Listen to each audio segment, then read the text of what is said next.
नमस्कार साथियों, आपका बहुत बहुत स्वागत है आपके अपने करंट हेवन के यूट्यूब चैनल पर। आशा करते हैं बेहतरीन होंगे और अपने आगामी एग्जाम की तैयारी कर रहे होंगे आप। चाहे आप सुपर टेट की तैयारी कर रहे हों, चाहे डीएलएड आगामी सेमेस्टर की, चाहे सीटेट और यूपीटेट की। बहुत बढ़िया खबर है साथी, सारे प्रशिक्षु लास्ट तक बने रहेंगे। आज बजट भी अनाउंसमेंट, बजट की घोषणा हुआ है। बजट में शिक्षक भर्ती की बात हुई है कि नहीं हुई है। बहुत सारे बच्चे कह रहे हैं 40,000 भर्ती आ रही है। क्या सच में 40,000 भर्ती आ रही है प्राथमिक में? तो लास्ट तक बने रहिएगा साथी, आपको सारी सूचना एक एक करके हम देने वाले हैं। ग्रुप डी का एग्जाम डेट आ चुका है साथी। और प्लस अगर बात कर लें आपके शिक्षक भर्ती को लेकर क्या बातें कही गई हैं, टीजीटी पीजीटी पर कितनी वैकेंसी की बात हुई थी और कितनी वैकेंसी रियल में आ रही है, इन सब सारे मुद्दों पे बात करेंगे।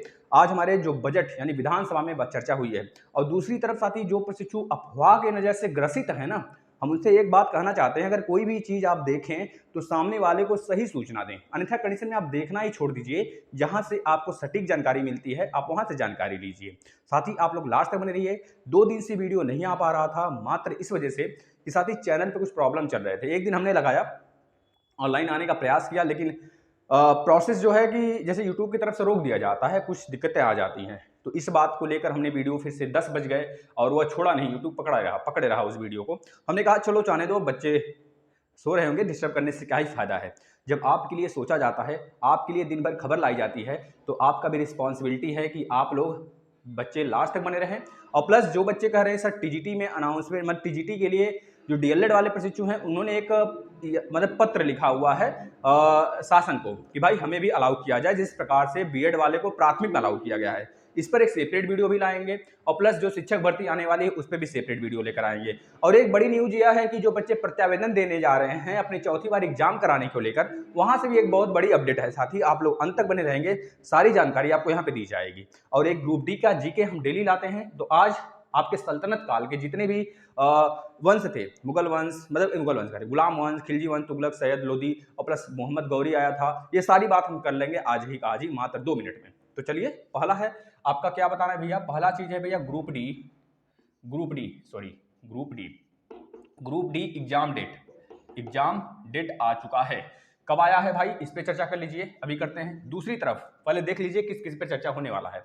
दूसरी तरफ बात करें डीएलएड नए तर्ज पर, डीएलएड, हाँ भाई ये एक आर्टिकल आया हुआ है, डीएलएड में नए तर्ज पर प्रवेश लिया जाएगा इस बार से नहीं, नेक्स्ट टाइम से डीएलएड पर नए तर्ज पर एडमिशन। इसके लिए हम बता देते हैं, आपको पूरी जानकारी देंगे, साथ ही लास्ट तक बने रहिएगा। 2022 और 2023 सत्र में जो डीएलएड करना चाहते हैं अभ्यर्थी, उनके लिए बहुत बड़ी जानकारी होगी। और इसमें जो इस बार का सीट है इंक्रीज किया गया है, लगभग 2,18,000 सीट इसमें है। हम बात कर लेते हैं साथ ही इस पर पूरा का पूरा बात करेंगे। तीसरी, डीएलएड को भी मौका दिया जाए टीजीटी में, इस पर भी बात करेंगे। डीएलएड मौका मिलेगा क्या टीजीटी में? एक तरह से बच्चों ने डाला हुआ है याचिका, मतलब प्रशासन को पत्र लिखा हुआ है, पीएनपी को भी। अब देखना यह है कि क्या चीजें होती हैं क्या नहीं।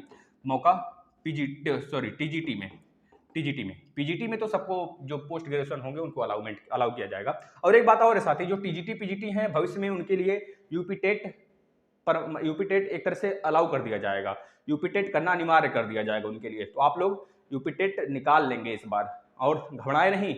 हम तो पहले भी बोलते थे, आज फिर भी बोलते हैं, दावा ठोकते हैं, इस बात पूरे बात का दावा ठोकते हैं कि जब आज बजट में भर्ती की चर्चा नहीं हुई तो आगामी 2023 ही उसका लक्ष्य दिख रहा है। और जो बच्चे कह रहे हैं 40,000 की चर्चा हुई, तो भाई कंफ्यूजन क्यों क्रिएट करते हो आप अपने दिमाग में? और बहुत बड़ा मुद्दा यह है साथी कि आप लोग भ्रमित हो चुके हैं, और भ्रमित हैं कि जैसे मान लो आपको तबीयत खराब है, और तबीयत नहीं हो खराब है, कोई बोल देगा अरे बुखार हो, तो चले जाओ, अरे बुखार है ग्रसित होकर ऐसे बैठे रहोगे।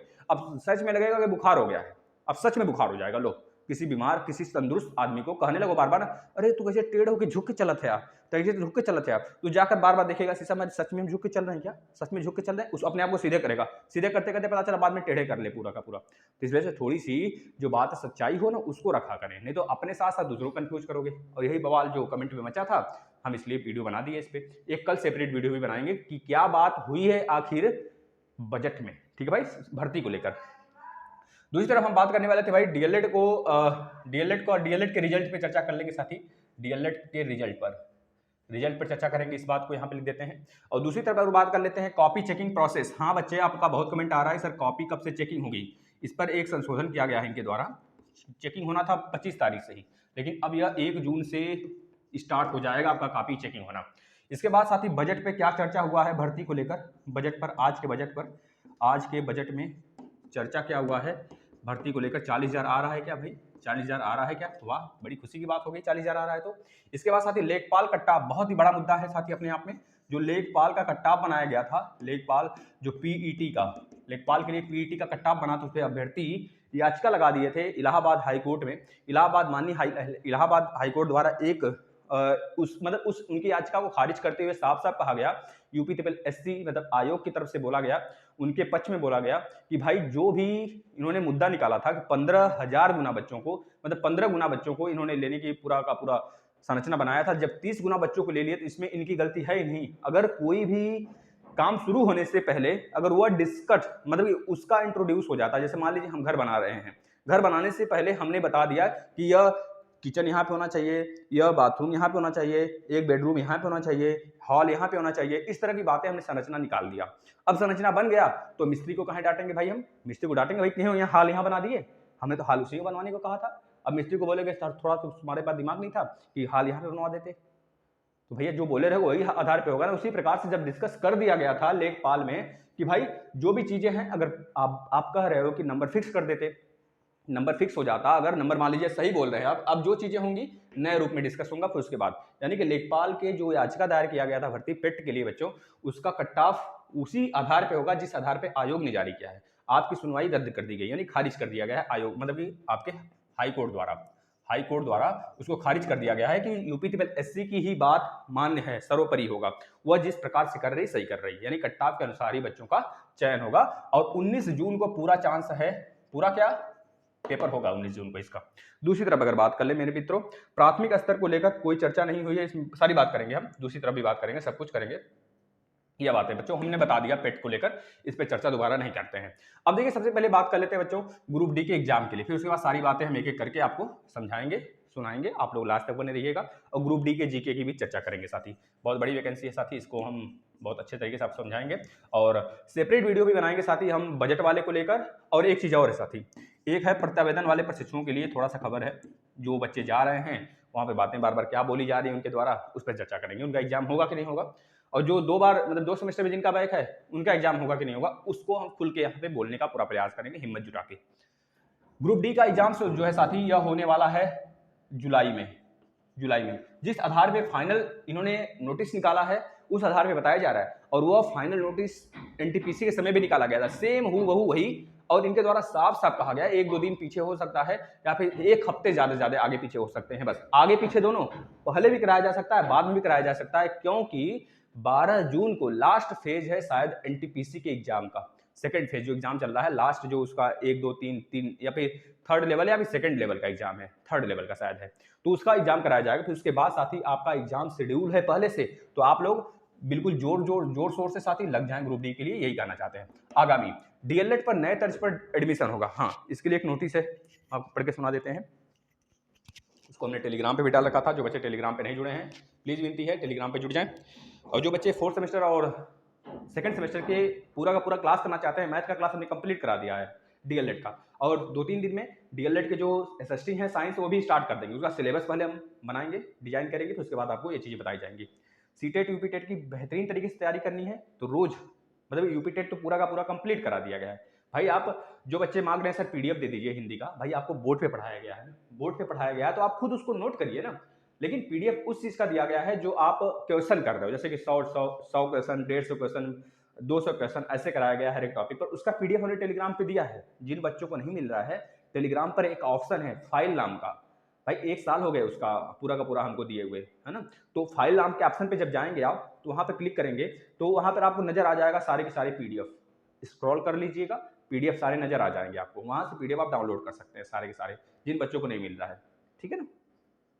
चलिए बात कर लेते हैं थोड़ा सा किस पे भाई, डीएलएड पर नए तर्ज पर एडमिशन होगा, इसका हमने एक शाम को भी हमने एक अपडेट दिया था। इस पर कहा गया है साथ ही इसमें साफ साफ कि जिस प्रकार से बीएड धारी अभ्यर्थी को परीक्षा कराकर आप एडमिशन लेते हो, सेम उसी प्रकार से इस बार से तो नहीं नेक्स्ट टाइम से, इसमें साफ साफ कहा गया है, आयोग द्वारा भी यह एक तरह से पूरी तरीके से साफ है, रास्ता साफ करके बोल दिया गया है, साफ साफ बोल दिया गया है कि शासन से मंजूरी के बाद आवेदन लिए जाएंगे, प्रवेश पूर्व की तरह शैक्षणिक गुणांक के आधार पर होगा। मतलब इस बार जो प्रवेश होने वाला है 2022 और 23 सत्र का, वो पूर्व मतलब पिछली बार जैसे शैक्षणिक गुणांक पे होता था 10th 12th ग्रेजुएशन के मार्कशीट पर, उसी प्रकार से इस बार होगा। लेकिन वहीं पर अगर देखा जाए साथी, यह तो बहुत गलत भी तो है उनके साथ। जो बच्चे इंटेलिजेंट है और जो बच्चे ऐसे ही जाके डिग्री ले लेते हैं, बहुत अच्छे अच्छे नंबर पा जाते हैं, अब उनका एडमिशन तो गवर्नमेंट कॉलेज में होगा। और यहाँ पे भी कहा गया 2,18,300 पूरी इस बार सीट होगी, 2,18,300 पूरी सीट होगी डीएलएड में। और इस बार खाली गया था आधा, मतलब बहुत सारे खाली गए थे, और अब देखना इस बार कितने खाली जाएंगे, क्योंकि बहुत सारे अभ्यर्थी हमारे बीएड के लिए 6.5 लाख के आसपास अप्लाई किए हैं इस बार। 3 साल का रिकॉर्ड टूटा हुआ है। यहाँ पर यह कहा जा रहा है कि डीएलएड में हाई स्कूल इंटरमीडिएट, एक मिनट सॉरी साथी, एक मिनट, डीएलएड में हाई स्कूल इंटरमीडिएट, एक मिनट साथी, एक मिनट सॉरी साथियों, थोड़ा सा लाइट की प्रॉब्लम हो गई थी अभी, और इन्वर्टर हमने ऑन किया है, तो आप थोड़ा सा कोऑपरेट करिएगा। चलिए, बीएड देखिए साथी, जो आप तो सत्य जानते ही हैं, बहुत सारे अभ्यर्थी डिग्री लेकर उन अभ्यर्थियों को पीछे छोड़ने का प्रयास कर लेते हैं पूरा का पूरा, जो जिसके अंदर टैलेंट होता है, और वह सच में गवर्नमेंट कॉलेज में नहीं जा सकता।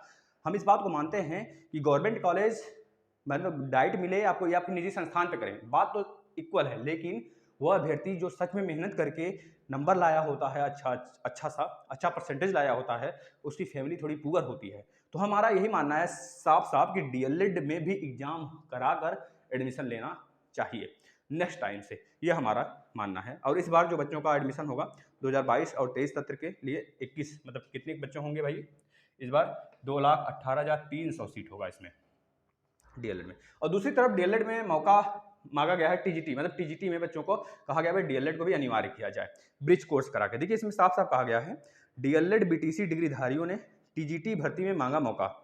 साफ साफ इन्होंने कहा है भाई कि हमें भी अवसर प्रदान किए जाएं, माध्यमिक स्कूलों में टीजीटी भर्ती में अवसर देने की मांग की है। इस संबंध में सीएम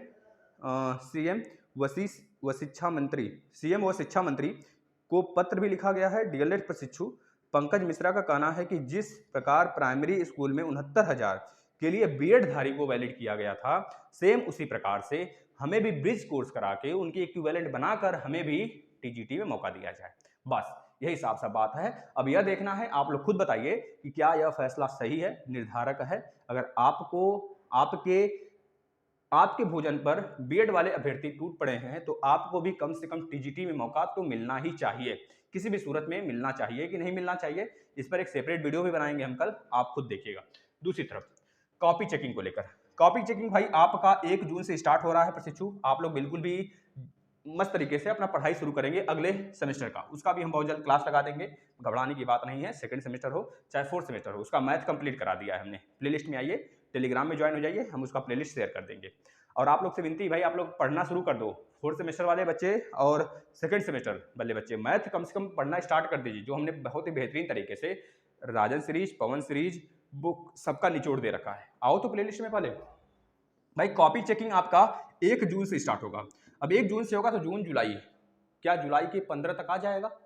आपको लग रहा है जुलाई के 15 तक? बिल्कुल लग रहा है, आ जाना चाहिए। जब ये 3 दिन में एग्जाम करा सकते हैं तो 3 महीने में नहीं, या लगभग 2 महीने के आसपास तो रिजल्ट हमारा दे सकते हैं। 3 महीने का वह प्रयास छोड़ें, हम थोड़ा जल्द करें, जिससे कि कम से कम जो बच्चे 4th सेमेस्टर में जिनका बैक है, जिनका 3rd सेमेस्टर 2nd सेमेस्टर में बैक है, बैक वाला रिजल्ट कम से कम जारी हो। और प्लस 3rd सेमेस्टर में जो पूरा 2019 बैच का प्रशिक्षु बैठे थे, वो भी पूरे कहाँ थे, लगभग 21 से 24 हज़ार के आसपास बच्चे थे। और जो हमारे वह बच्चे थे 1st सेमेस्टर के, उनका हो सकता है रिजल्ट थोड़ा डिले हो, क्योंकि उनमें कापी की मात्रा ज़्यादा है, बच्चों की ज़्यादा संख्या है। तो ये चीज़ें हैं, तो आप लोग बिल्कुल भी बने रहेंगे साथ ही लास्ट तक, और हम चर्चा करने वाले हैं इस पर कि इसका रिजल्ट कब तक, मतलब कापी चेकिंग होगा। और रिजल्ट की बात करें, रिजल्ट इसका मान के चलें, अगर ये 1 जून से स्टार्ट करते हैं कापी का चेकिंग होना, कापी चेक होना स्टार्ट होता है 1 जून से, तो आपका मिड जुलाई यानी लास्ट जुलाई से पहले समझ लीजिए आपके रिजल्ट आने की पूरी संभावनाएं हैं, जिस प्रकार से हमारे पीएनपी सचिव भूसर सर द्वारा कहा जा रहा है। ये चीज़ें याद रखेंगे। और दूसरी तरफ बच्चे जो अफवाह उड़ा रहे हो आप लोग ना, कि बजट में चर्चा किया गया है 40,000 शिक्षक भर्ती, उसका हम बजट आपका कल हम आपको इस तरह लगाकर, मतलब स्क्रीन लेकर आपको दिखाएंगे। यहाँ पर जो बातें कही गई उसकी हम चर्चा करें। देखिए इसमें कहा गया है साथी, पहली बात यह कहा गया है कि हमारे यूपी में जो बेरोजगारी दर थी 18% थी, वह 2% हो गया है। बेरोजगारी दर 18% से 2% हो गया। वाह वाह, क्या बात कही है इन्होंने। अभी तो सिर्फ डीएलएड और बीएड की तादाद बढ़ रही है। भविष्य में अगर इस प्रकार करेंगे ना तो समझ लीजिए कितनी तादादें बढ़ेंगी, बेरोजगारी, मरने लगेंगे बच्चे बेरोजगार होकर। और इनको 18% से 2% कर दिए। किस आधार पर इन्होंने निकाला है, अब यही जानते होंगे किस आधार पर इन्होंने गणना किया। वाह, कितना बेमिसाल गणना है। गणना पर हमें तो दाद देना चाहिए भाई, सच बता रहे हैं, मजा आ गया सुन के। मतलब कि 18% 2% हो गया बेरोजगारी। भर्ती दिए हो 5 साल में, हर साल दिए हो आप 1-1 लाख भर्ती दिए हैं आप 5 साल में हर साल। और टीजीटी पीजीटी में भर के भर्ती दिए हो आप प्राथमिक में भर के भर्ती दिए हो, आपने यूपी एससी के थ्रू भर के भर्ती दिया है। बहुत अच्छी बात है।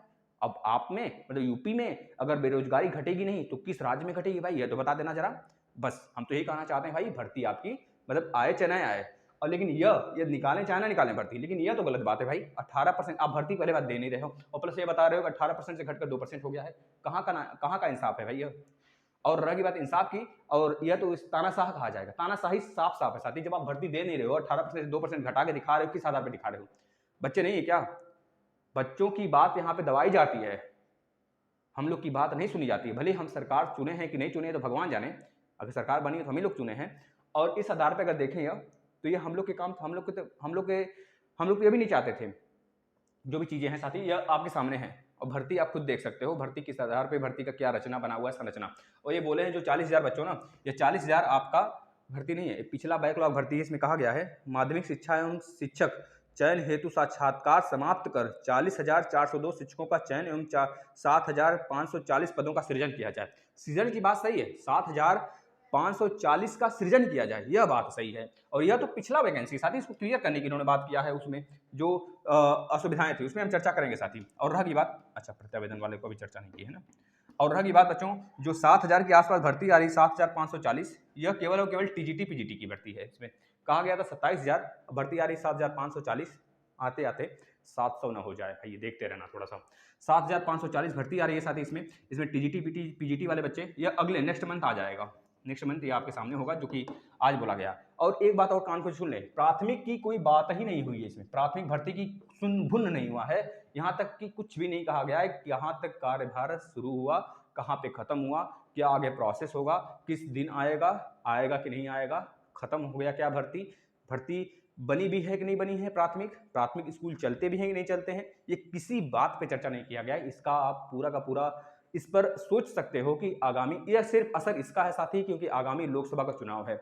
यह असर तभी हमको दिखेगा, प्राथमिक शिक्षक भर्ती का आने का पूरा संभावना तभी मिलेगी साथी जब आप जो है ना, जब आपका लोकसभा का चुनाव आ जाएगा सामने। और लोकसभा का चुनाव के आसपास ही भर्ती आपको देखने को मिलेगी। बच्चों बस तैयार रहना, आप लोग पढ़ाई करते रहना, डीमोटिवेट मत होना, क्योंकि बहुत लोग राह में आपको मिलेंगे भटकाने वाला, सही राह दिखाने वाला बहुत कम लोग मिलेंगे।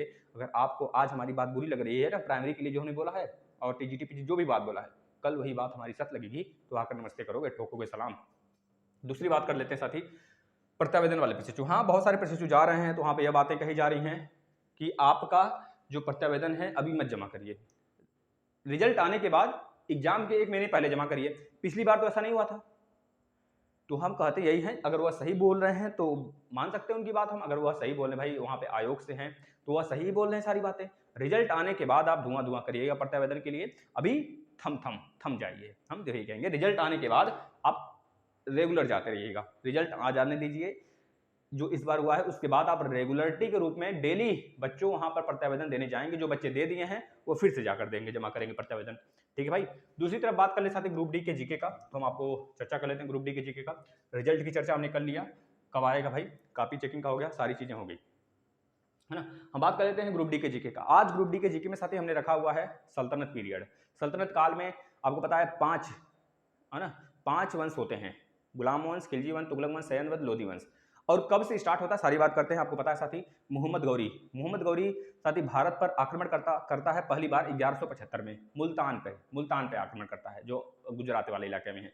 फिर उसके बाद साथी यह मुल्तान के विरुद्ध करता है। इसके बाद दूसरा आक्रमण इसका होता है 1178 ईस्वी में, पाटन पर होता है। पाटन भी गुजरात में पड़ता है, लेकिन यह भीम द्वितीय द्वारा इसको बुरी तरीके से हार देखने को मिलती है, यह हार जाता है बंदा, लेकिन फिर भी यह नहीं मानता है। फिर आता है तो तराइन का युद्ध होता है साथी 1191 में। इसका 1191 में जो तराइन का युद्ध होता है साथी गौरी और प्लस पृथ्वीराज चौहान के साथ होता है। इसमें गौरी की बुरी तरीके से हार होती है, गौरी भाग भोग जाता है, लेकिन वहीं पृथ्वीराज चौहान के कुछ मित्र होते हैं, कुछ शत्रु बन जाते हैं और गौरी को बोलते हैं भाई आओ हम आपका सपोर्ट करेंगे इंटरनली, मतलब इंटरनली हम आपका सपोर्ट करेंगे। अब तराइन का जब द्वितीय युद्ध होता है साथी उसे कहा जाता है 1192 में द्वितीय युद्ध होता है। इसमें गौरी को जीत हासिल होती है और पृथ्वीराज चौहान का गला काटकर ये मार देता है ना, जहर वर देकर किसी तरह मार देता है।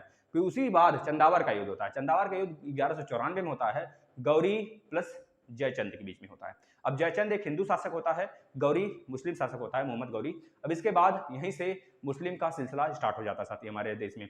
1206 से लेकर 1290 तक यह पहला गुलाम वंश मतलब कि सल्तनत पीरियड स्टार्ट हो जाता है। 1206 से लेकर आपको पता है कि 1526 तक रहता है। वही बाबर आता है 1526 में, पानीपत की लड़ाई होती है प्रथम, सिकंदर लोदी को हराता है और बाबर अपना न्यू डाल देता है, मतलब मुगल वंश का न्यू डाल देता है। तो हम आपको बताते हैं पहला जो सल्तनत पीरियड में पहला वंश था गुलाम वंश था। गुलाम वंश का संस्थापक जो रहता है कुतुबुद्दीन ऐबक होता है। कुतुबुद्दीन ऐबक के बाद आता है साथी आपको पता है इल्तुतमिश। इल्तुतमिश को गुलामों का गुलाम बोला जाता है क्योंकि मोहम्मद गौरी का जो गुलाम होता है कुतुबुद्दीन ऐबक होता है, कुतुबुद्दीन ऐबक का गुलाम होता है इल्तुतमिश।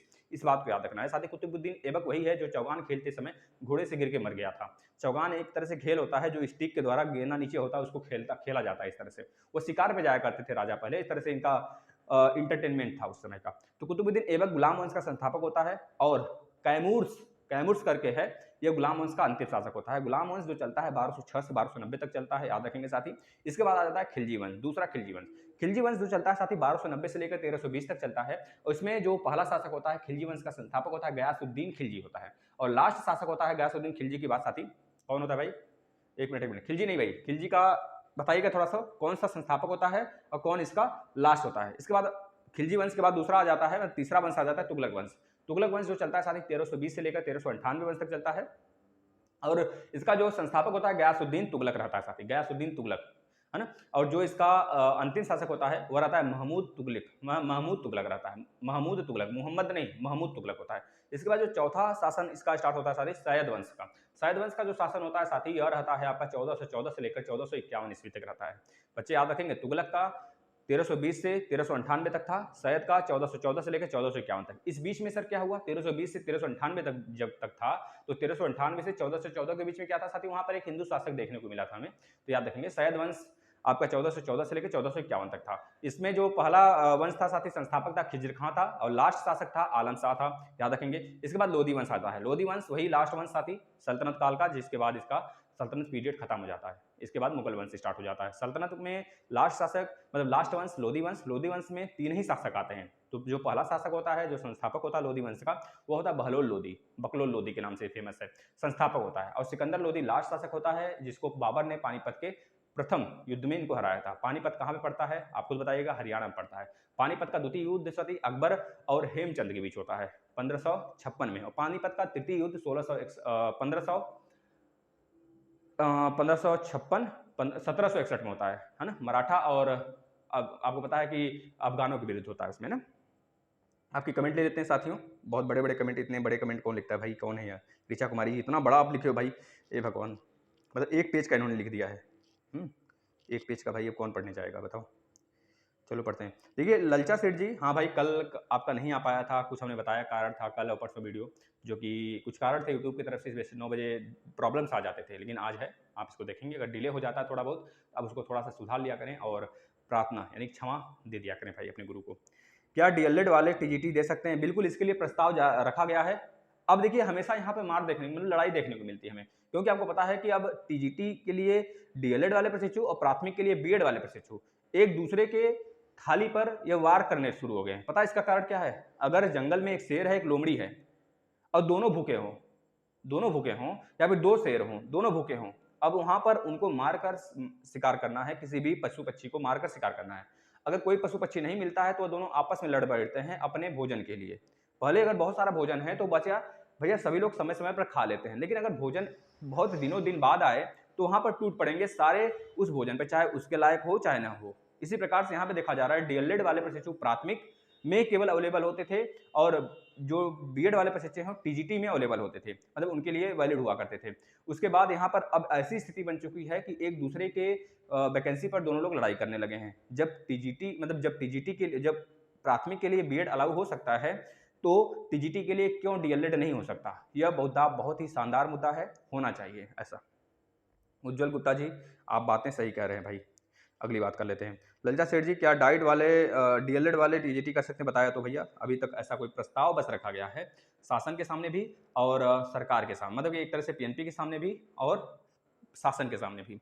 अब देखना यह है कब तक यह मानी जाती बातें। सुबी वाजपेयी जी का कहना है हाँ भाई थैंक यू, आप लोग क्वेश्चन का आंसर देते हैं। सर जी पीडीएफ सेंड कर दिया करो। भाई देखिए, जो बच्चे जैसे कि यहाँ पे नताशा मिश्रा जी हैं, बेटा जो बोर्ड पे डिजिटल बोर्ड तो है नहीं मेरा, आप लोग थोड़ी सी, तो हमने 13 मिनट 15 मिनट का वीडियो बनाते हैं, उसको आप चाहें तो कॉपी पे नोट्स बना सकते हैं। प्लीज़ आपसे विनती है, आप कॉपी पे नोट्स बनाएंगे तो आपको ज़्यादा दिन तक याद रहेगा। अगर पीडीएफ दे देते हैं तो आज आप पढ़ोगे, पीडीएफ कहीं चला जाएगा, मोबाइल गुम हो जाएगा, मोबाइल में मान लीजिए कुछ इधर उधर हो गया तो पूरा का पूरा उड़ जाएगा। लेकिन जो बच्चे बहुत पहले से जुड़े हैं, हिंदी का पूरा पीडीएफ हमने दे दिया है, संस्कृत का पीडीएफ दे दिया है, यूपी टेट का, इंग्लिश का यूपी टेट का पीडीएफ दिया है, पूरे प्रीवियस ईयर पेपर आपको हमने यूपी टेट का दिया है, कराया भी है, प्लेलिस्ट में आइए, सब कुछ आपको मिल जाएगा भाई। प्रीति यादव जी, सर टेलीग्राम पर ही तो देखते हैं। भाई देखो, सही से देखो ना। चलिए आज उसको हम वहाँ से निकाल कर फिर से उसको रिसेंड करेंगे, मे बी आप पा जाओ उसको। प्रीति यादव जी, सर मुझे पीडीएफ नहीं मिले। भाई देखिए, अगर आप नोट्स बना सकते हैं तो कितना अच्छा रहता बताओ। लेकिन जो क्वेश्चन है, मतलब कि क्वेश्चन वाला है पोर्सन, जो कि 200 300 प्रश्न है, उसका हम पीडीएफ हम प्रोवाइड करा देंगे आपको, ठीक है। अंजलि यादव जी, क्या सर भर्ती आने तक डीएलएड 4th सेमेस्टर का रिजल्ट आ जाएगा या नहीं? भाई देखो, भर्ती तो शायद अभी पनप ही नहीं रही है। अगर हमारे आयोग का माने और हमारे सरकार का माने तो भर्ती को पनपने दिया जाने ही नहीं दे रहा है। समझ रहे हो ना, नहीं जाने दिया रहा है कि पनप जाए वो। और इस वजह से आज बजट की जब चर्चा हुई तो उसमें शिक्षक भर्ती की तो बात हुई, बच्चे कंफ्यूज भी हुए, बच्चे को मन में खुशी आ गई, कितने में लहर दौड़ गई होगी, 40,000 भर्ती आ रही, वाह क्या बात है। लेकिन साथ ही जब बच्चे को असलियत पता चला, कितने चैनल वाले ये डालने लगे, अरे भर्ती आने वाली है, चलो तैयारी करना शुरू करते हैं, ये बैच खरीदो, वो बैच खरीदो। यार तुम लोग को क्या बताएं, तुम लोग बच्चों को इतना ज़्यादा परेशान कर देते हैं ना, ये लोग मानसिक टेंशन दे देते हैं। एक तो सरकार, एक तो बच्चे अगर कोर्स खरीद लिए, आज खरीद लिए, 1 साल बाद अगर भर्ती आएगी तो कोर्स बच्चा फिर से खरीदेगा, क्योंकि उसको पता है ना कि ये वाला कोर्स अब खराब हो गया। लेकिन उसको ये नहीं पता है लूसेंट जिंदगी में खराब नहीं हो सकता।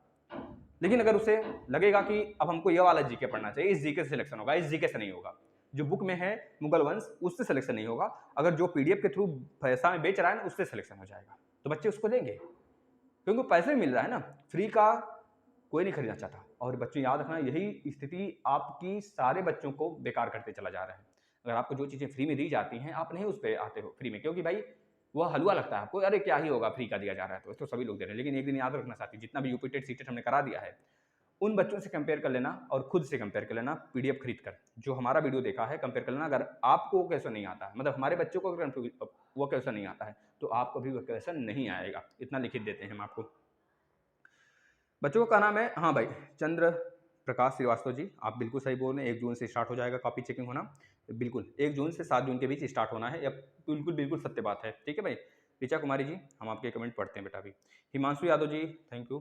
प्रियंका सिंह जी, महादेव सर करें इस प्रस्ताव का परिणाम हम लोगों के हित में हो। बिल्कुल आपके हित में ही होगा जो होगा। प्रीति सिंह जी, सॉरी प्रियंका सिंह जी, प्रियंका सिंह टीजीटी दे सकते हैं, प्लीज़ अप्लाई करिए। अभी तो नहीं दे सकते, जब तक यह फैसला नहीं हो जाता है कि अलाउ कर दिया गया है, तब तक नहीं दे सकते। ललिता सेठ जी, बताइए गुरुदेव कि भाई क्या एजुकेशन की वैकेंसी आ सकती है? एजुकेशन में वैकेंसी बहुत कम आती है टीजीटी की, लेकिन अगर इस बार यह नहीं कहा जा सकता कि इस बार नहीं आएगी, लेकिन आती है, बहुत कम आती है एजुकेशन पर। अगर आपने एजुकेशन से पोस्ट ग्रेजुएशन किया हुआ है तो भी वैकेंसी देखने को हमें मिल सकती है, ऐसी भी बातें नहीं मिलेगी, कम आता है, आप लोग अप्लाई करेंगे, ठीक है, सारे स्ट्रीम में आता है। शिखर सिंह जी, थैंक यू बेटा। अनिकेत साहू, जब एग्जाम होगा तब हो जाएगा, ठीक है भाई। देखिए भाई, ऋचा कुमारी जी का क्या नाम है कि सर हम एससीईआरटी पे आज गए थे, एससीईआरटी पे जब हमने प्रत्यावेदन देने हम जब गए थे साथी, हम जब गए थे सर, तो वहाँ पे जो प्रत्यावेदन जमा करने वाला था, जो सर थे, वह साफ साफ बोले हैं कि आप अभी प्रत्यावेदन मत दीजिए, रिजल्ट आने के बाद या फिर एग्जाम के 1 महीने पहले दीजिएगा, तो आप लोग अभी थम जाओ, मत दो, है ना। जब जाते हमारे सामने ये बातें बोली जा रही हैं तो हमने पूछने का भी प्रयास किया उनसे, तो भी बोले हाँ ऐसी बात है सर, उसके बाद आप लोग अभी थम जाओ, जब रिजल्ट आने वाला होगा ना, रिजल्ट आ जाएगा, उसके बाद से आप प्रत्यावेदन देने जाना स्टार्ट कर देना, ठीक है। इसके लिए सेपरेट वीडियो भी बना देंगे, बच्चे अवगत हो जाएं थोड़ा सा। और दूसरी तरफ बात करें जिनका 2 सेमेस्टर में बैक है, एनसीईआरटी द्वारा मतलब एससीईआरटी द्वारा भी कहा जा रहा है भैया उनका डीएलएड खत्म हो गया। प्रशिक्षु मात्र अब एक रास्ता है आपके लिए, आप किसी तरह डायरेक्टर सर से मिलिए, अपने झुंड में जाकर डायरेक्टर सर से मिलिए, या फिर आप कोर्ट जाइए। यही हम कहना चाहते हैं। जिनका एक सेमेस्टर में 3 बार बैक है और किसी एक सेमेस्टर में और उनका अलग से बैक है, तो वह प्रशिक्षु सिंपल सा यही करेंगे कि वह डायरेक्टर सर से मिले और इस पर कुछ बात कहें, इसमें कुछ हल निकलना चाहिए इसका। अगर नहीं निकलता है तो आप कोर्ट जाओगे, बात यही कहना चाहते हैं बस। दूसरी तरफ अगर बात कर ले बी पॉजिटिव का कहना है करंट, थैंक यू भैया। वैसु राय का कहना है सर डीएलएड 2019 बैच का ओरिजिनल सर्टिफिकेट। देखिए भाई, ओरिजिनल सर्टिफिकेट जो है 2019 बैच का आ जाना चाहिए था अभी तक। अगर नहीं आ रहा है तो इसका सिर्फ और सिर्फ यही कारण हो सकता है कि वो चाहते होंगे 2019 बैच के इस बार के रिजल्ट जारी करने के बाद निकालें, है ना, यह कारण हो सकता है। और खैर ये कारण उतना ज़्यादा सूट नहीं करता है। आ जाना चाहिए, जो भी प्रशिक्षु पास हो चुके हैं उनका एक तरह से रिजल्ट जो है यानी मार्कशीट जो है साथी वो आ जाना चाहिए 6 महीने के अंदर अंदर, सेशन समाप्त होने के 6 महीने के अंदर। अब ये लेट करते हैं, ये इनकी एक तरह से कह लीजिए आलसपन है साथी, है ना, इनका आलस्य है कि जो इनको लेट करने पे मजबूर कर देता है। और ये लेट करते हैं क्योंकि इनके घर के लोग तो डीएलएड नहीं कर रहे हैं, उनको सर्टिफिकेट तो देना नहीं है ना। प्लीज़ आपसे रिक्वेस्ट है आप बने रहेंगे। और प्लीज़ एक बात और कहना चाहेंगे, अगर आपको सेशन समझ में आता है साथी, अपने जैसे अपने सारे घर में जितने मोबाइल हैं, जितने आसपास के माहौल हैं, सबको यहाँ पे जोड़ने का प्रयास करें। भविष्य में आपको यूपीटेट तो पूरा कंप्लीट करा दिया गया है, सीटेट चल रहा है। आप देखिए 11 बजे 12 बजे आता है सेशन, सॉरी 12 बजे और 3 बजे आता है। और प्लस जो भी आपको यहाँ पे अपडेट दिया जाता है उसको हम बिल्कुल भी भाप कर देते हैं आपको, साथ ही उसको आप जरूर देखा करें और स्टेटस लगाया करें, फेसबुक पे शेयर किया करें, टेलीग्राम पे शेयर किया करें साथी। और अगर आपका ग्रुप चलता है किसी कॉलेज का तो आप उसमें भी शेयर किया करें जिससे कि बच्चे देख सकें। धन्यवाद।